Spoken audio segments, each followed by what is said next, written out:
here in the university. And I'm a postdoctoral researcher and lecturer there. I work in the department for community psychology. And my background is actually in political science. And I'm involved in ISVP since 2009 when I joined the Junior Scholars Committee, which is now called the Early Career Scholars Committee. And as Katrina said, I thought it would be nice to highlight some of the things that ISVP is also doing to encourage young scholars to join and to support them. And so after having been part of the Early Career Scholars, I started to edit the newsletter for ISVP, and since a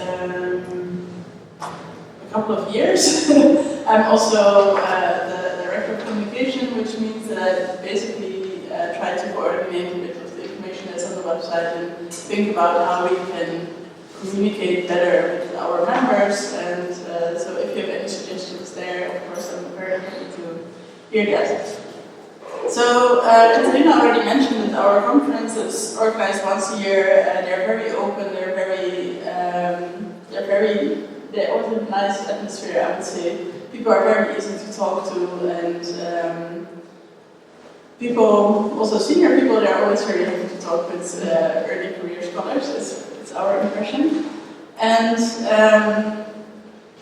there is an early career scholars committee from ISVP, and they actually do a lot on the side also to support ISVP. For example, they maintain a Facebook website and the Twitter account. If you do not follow these yet, you should. The handle is ISVP. But at the conferences, this Early Career Scholars Committee is organizing a mentoring lunch where young scholars can sign up to be matched with senior scholars, and they have a lunch meeting where they can talk about research or ask advice about what to do next in their career, and it's always very well received both by the mentors and by the mentees.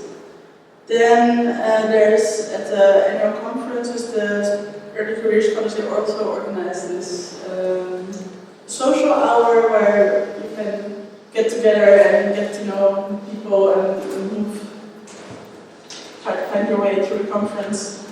And they also typically organize roundtables at the conference, typically 2 a year, where there are topics that are especially relevant for early career scholars, such as how to get published, or how to teach what to teach in political psychology, or I think the topic's changed a bit over the years, so I'm not exactly sure what it's been recently, but it's these topics that are typically aimed at junior scholars and early career scholars. And then there's also, since a couple of years, since 2011, I think, the ISVP is organizing the ISVP Summer Academy, which is a couple of days, 3 days before the general meeting, where also young scholars meet and get courses from senior researchers in the fields, and which is also, it's a very intensive course, but very well received, and I think Katarina has been a lecturer several times for the summer thing.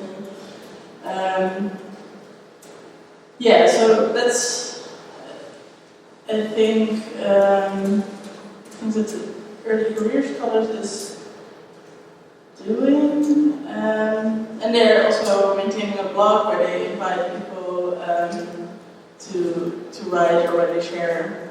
They are often centered on a certain topic. And then another thing that we established recently is that if you are teaching in political psychology, it can be difficult to get started or to get an overview of what you want to do. So what we have is that we created some kind of teacher's corner where we collect syllabi from people who do already teach political psychology or related topics, and we also put them on the website in our membership area, so people can get some inspiration there, like what they can do in their courses to teach political psychology. Maybe they get new ideas, or they get some inspiration to set up the course. I think that is a little bit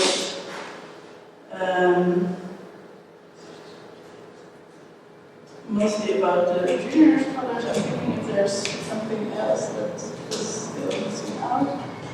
Perhaps last month, in addition to the Political Psychology Journal, there's also an annual publication, which is the Advances in Political Psychology, which is published since 2013. 2013. Yeah. A little different than regular political psychology. It's actually that our editor goes out and tries to find manuscripts to publish. So it's so he has usually a quite clear perspective of what he wants, and then he has about 4-5 pieces, and quite long pieces. But that's our kind of our sister journal, Advances to regular political psychology. Yeah, so I think that's basically my input. If there are any questions or other things, then I'm happy to answer that.